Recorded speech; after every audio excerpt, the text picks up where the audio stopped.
ser honesta com vocês que eu não tinha noção de que tinha tantas pessoas que estavam interessadas em começar neste mundo dos mangás e do manhwa. Eu não imaginava que muitas pessoas, né, muitos de vocês principalmente que me seguem, que começaram no mundo dos BLs, estavam tão interessados em começar no mundo dos mangás e yaoi, dos manhwas e tudo mais. E muitos de vocês me perguntaram na minha DM, principalmente, né, do Instagram, se você não me segue no Instagram, já começa a seguir. Flá, qual a diferença entre mangá, manhwa e novel? E aí eu resolvi fazer esse vídeo explicando pra vocês um pouquinho sobre a diferença editorial, principalmente, desses três modelos, né, de obra. Então é isso que a gente vai ver no vídeo de hoje.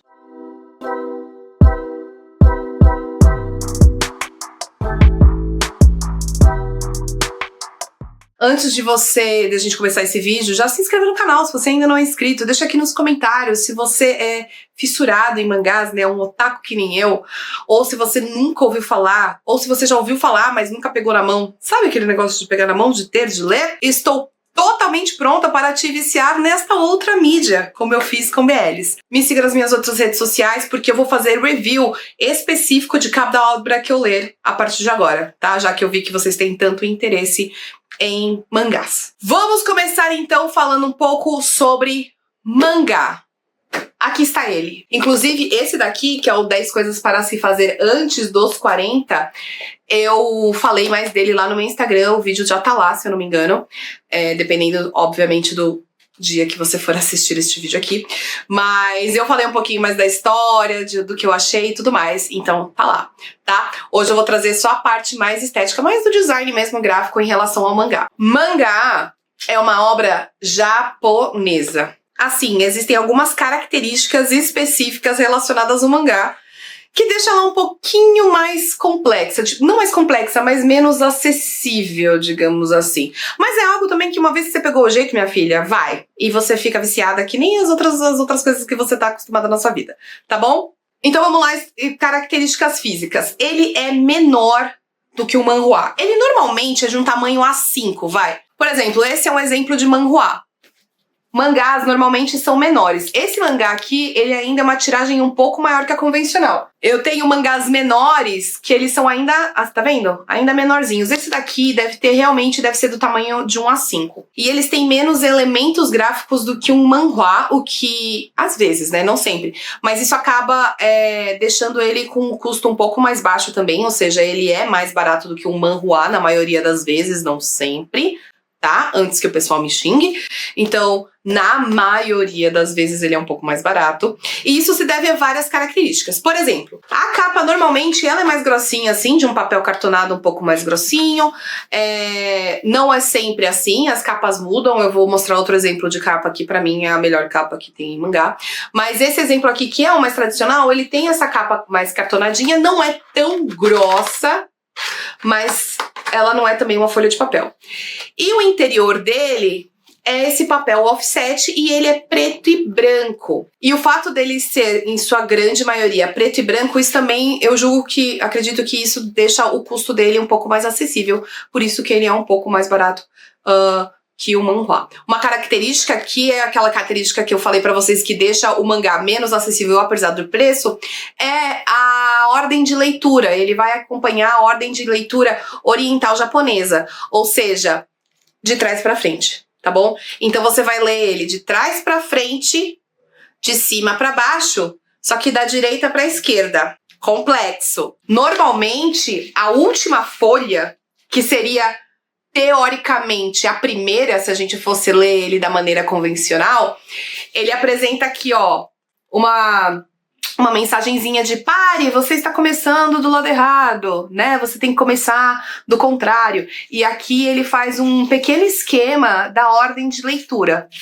Isso é uma coisa, minha filha, que depois do terceiro você já se acostumou. Vai na fé que você se acostuma, tá bom? Acredita na tia, que a tia tem anos aí de experiência, ela vai falar, daqui a pouco esse vai ser o menor dos seus problemas.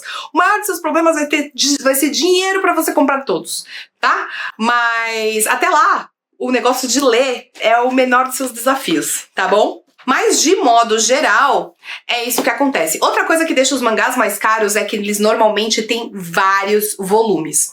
Esse é volume único. tá? Mas esses são exceções à regra, os de volume único. Normalmente, você tem histórias que vão desde, tipo, 10, 12 volumes, até a galera dos mangás, tipo, shonen, tipo, por exemplo, Naruto, que aí, filha, é mangá. Aí a coleção, a gente vai até a lua do infinito, aí na casa de centenas de exemplares. Então, por isso que eu falei que nem sempre colecionar mangá é uma coisa muito simples, tá bom? Mas a tia promete trazer só indicação de volume único. Eu vou trazer outras indicações, mas a maioria vai ser de volume único, tá? Pra ajudar você, pequena iniciante, Fujoshi, tá bom? A qualidade do mangá e os elementos gráficos do mangá vão mudar tanto de uma editora para outra, né, dependendo de quem tá trazendo, e vai mudar também, às vezes, na mesma editora, dependendo do mangá.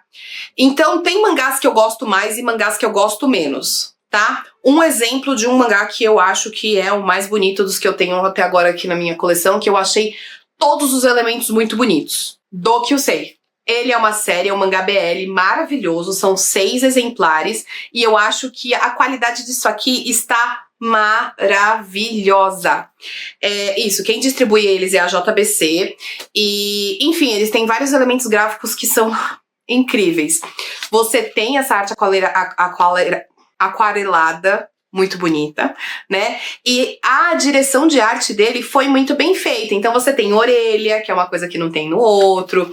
Você tem arte, né, nas segundas e terceiras capas, que são muito bonitas. Você tem uma folha de rosto colorida. Você tem o sumário separado. A diagramação em si tá muito bonita, né? Os detalhes nas orelhas são muito bonitos. Então esse é um mangá que eu acho que é incrível, tá? Manhwas. Manhwa é um nome em coreano, são histórias coreanas, tá? Normalmente eles são webtoons que são lançados digitalmente e depois os mais tops, né, ou que a galera consegue juntar uma grana aí, eles acabam sendo publicados de modo físico, o que eu particularmente acho bem melhor do que ler digitalmente. Eu sou uma pessoa entusiasta do papel, então eu adoro quando eles vêm no formato físico. Pode ser também de assim, volume único ou de vários. Esse, no caso do On and Off, tem 4 volumes, tá? Mas eles não têm essa tendência de ter muitos volumes. O On and Off já é um pontinho fora da curva por ter 4. Normalmente ele tem 2. Tem uns que tem um pouco mais, mas eles não são publicados na mesma quantidade avassaladora que é o mangá, né? Dependendo do mangá, que tem tipo milhões de volumes. Eles normalmente têm menos volumes, tá? Eles costumam ser mais caros. Por quê? Normalmente eles são melhores acabados em relação a elementos gráficos do livro, então normalmente eles têm uma capa com orelha, a capa é mais grossinha, tem folha de rosto, folha guarda, tudo bonitinho, você tem vários elementos, né, gráfico. E uma coisa que é diferencial, vou mostrar pra vocês, assim que eu achar uma página segura pra mostrar pra vocês, ele é colorido. Tá? Ele normalmente é colorido. Então muda, né, a gramatura da página, já é um papel couché que vai aceitar, né, ilustrações coloridas. Então tem toda essa questão que torna ele um pouco mais salgadinho aí. Eles normalmente são mais caros, às vezes até bem mais caros do que os mangás, tá bom? Mas a diferença é basicamente essa. São histórias coreanas, são um pouquinho maiores do que um mangá e eles são coloridos. Sentido de leitura tradicional em relação ao Brasil é o mesmo sentido que a gente está acostumado a ler os livros aqui no Brasil mesmo. Então eles vão obedecer a ordem tradicional de leitura ocidental, tá? Você tem, assim como os mangás, esqueci de dizer, você tem os mais 18, que é no caso desse daqui. O On and Off, ele é tão punk, que além dele ser mais 18, ele não tem censura. Então, filha, o negócio que é pra aparecer, aparece mesmo. Aparece aqui bundas e algumas coisas a mais. Então esse daqui não tem censura. Mangá normalmente tem censura. Às vezes é uma censura tão idiota que é tipo... Que bosta de censura.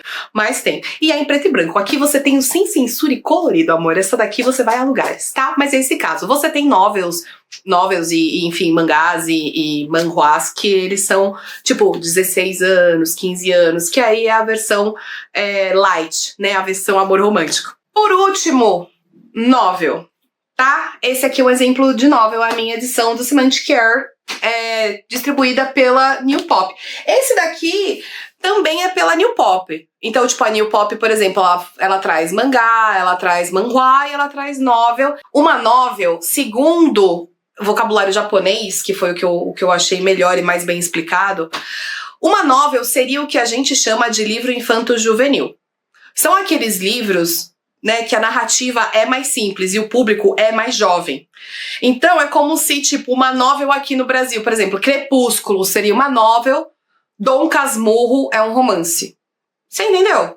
Muda um pouco a linguagem e o público, né? Então, histórias na seara, assim, no recorte infanto-juvenil, normalmente são novels. Isso quer dizer que só criança lê?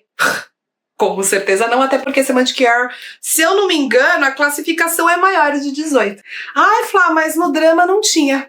Leia a novel, tá bom, amor? Esse daqui é só o volume 1. E ele é um livro tradicional. É um livro de romance tradicional, não é mangá, né? Não entra na seara das HQs. Manhwa e mangá tá dentro do círculo HQ. Assim, levando em conta que isso daqui é o volume 1, você pode ter essa noção de que muita coisa que aconteceu no drama, né, digamos assim, no live action, no BL, não apareceu, né, porque o livro é bem gigante e eu acho que já tem disponível o livro 2, é o que não tem, o segundo volume. Mas é isso. Normalmente o que é adaptado para séries são novel, porque as novels elas são livros, e livros têm mais detalhes, tem mais história. Se você pega, por exemplo, um mangá de volume único, muito difícil você tirar dali uma série, né? O roteirista vai ter que colocar muita coisa ali pra virar uma série, vai ter que dar uma enchida legal e adaptar real o roteiro pra poder criar uma série a partir de um mangá de um volume único, por exemplo, né? Mas isso não quer dizer que não tenha séries baseadas em webtoon, em mangá, até aí tem muitas que são baseadas, né? Mas depende da quantidade de história, da quantidade de volumes e por aí vai. Mas, fisicamente, essas são as diferenças entre mangá, manhwa e novel. Tá bom? Espero ter sido clara. Deixa aqui nos comentários se você tem alguma dúvida. Eu vou trazer alguma dessas obras individualmente, analisando elas, principalmente lá no Instagram, que eu acho que são vídeos mais rápidos e faz mais sentido lá. Mas se tiver algumas que vocês queiram que eu traga mais a fundo, que eu discuta mais a fundo com vocês, deixa aqui nos comentários. Aí eu trago mais vídeos sobre isso, né? Se você não é inscrito no canal, aproveita e se inscreve que eu vou trazer mais conteúdo de obras literárias, digamos assim, que é uma coisa que vocês têm me pedido muito. Não se esqueça de curtir esse vídeo e compartilhar também e, obviamente, me seguir nas minhas outras redes sociais, que eu vou trazer mais comentários de livros pra vocês, tá bom? E de muitas outras obras, eu quero trazer muitas outras coisas sem ser necessariamente do universo da Ásia, né? Que é legal a gente saber outros autores e outras histórias, tá bom? E é isso por esse vídeo. Tchau!